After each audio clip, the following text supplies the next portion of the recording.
Magandang araw! Ngayon itatalakay natin kung anong meron ang Pilipinas na pwedeng maibahagi natin sa mundo. So, meron akong mga halimbawa dito. Tara at alamin natin kung ano ang mga ito. Unang-una, ang kultura at tradisyon nating mga Pilipino.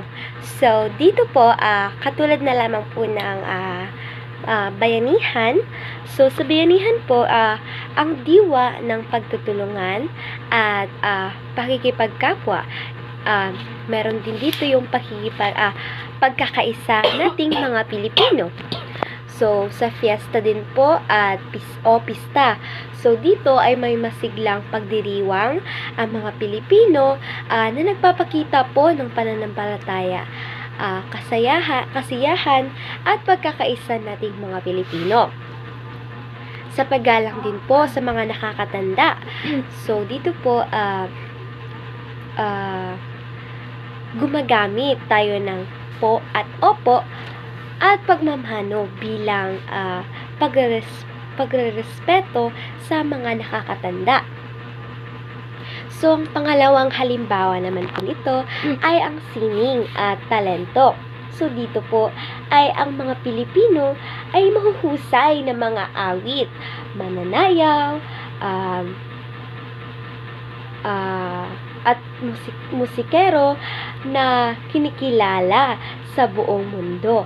Halimbawa na lamang po nito sa larangan ng boses, na kung sa larangan ng boses, sayaw, at paggawa ng mga pelikula. So, sa original na mga likhang sining tulad po ng mga traditional na weaving ito po yung mga banig, tinalak, hablon at ukit po. So, sa pangtatlo naman po is yung mga pagkain Pinoy. So, alam naman po natin na ang mga pagkain Pinoy ay isa sa mga pinakamasarap na pagkain. So, ito po yung mga pagkain kakaiba at masasarap tulad po ng adobo, sinigang, lechon manok, lechon baboy, halo-halo, tinola, sinigang, sisig, pakbet,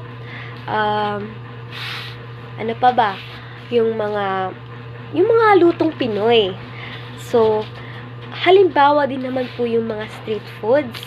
So, namura pero masarap at kinagigiliwan ng kahit na mga dayuhan.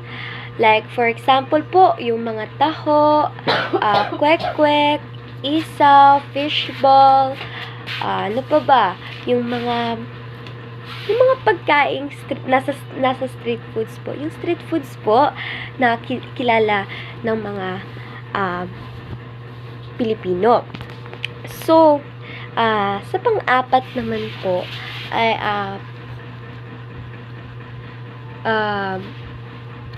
pagpapahalaga at ugali. So, dito po ay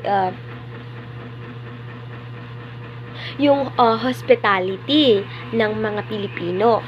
So, dito po ay kilalang kilala ang mga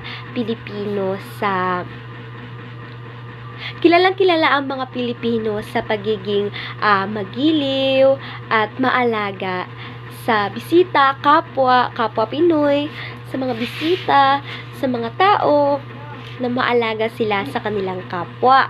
So, sa mga din po, sa pagiging resilience din po.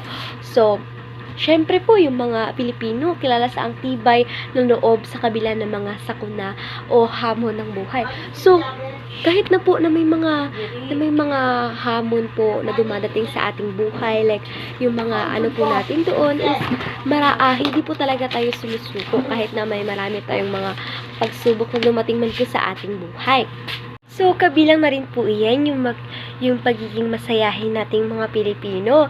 So kahit na may problema po tayo, ay nagagawa pa rin nating umiti o magpatawa o nagagawa pa rin nating mapasaya yung ibang tao o yung sarili natin.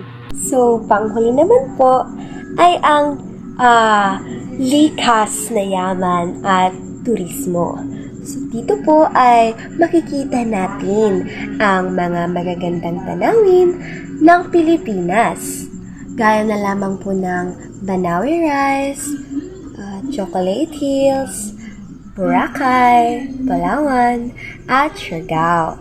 So, yaman ng dagat at kagubatan na likas at pambihira. So, yun lamang po at maraming salamat.